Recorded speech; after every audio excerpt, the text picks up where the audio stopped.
పొరపాటున చేజారిన తరుణం తిరిగొస్తుందా? ప్రతి పూటొక పుటలా తన పాఠం వివరిస్తుందా?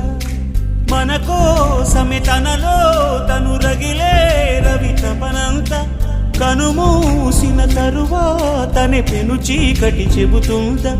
కడతేరని పయనాలెన్ని, పడదోసిన ప్రణయాలెన్ని అని తిరగే ఛాయా చరిత పుటలు, వెను చూడక ఉరికే కథలు, తమ ముందు తరాలకు స్మృతుల చితులు అందించాలా ప్రేమికులు.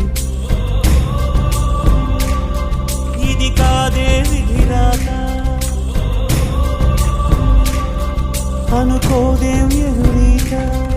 10 నెలలు తనలో నిన్ను మోసిన అమ్మైనా, అప్పుడో ఇప్పుడో తననే కలను అంటుందా? ప్రతి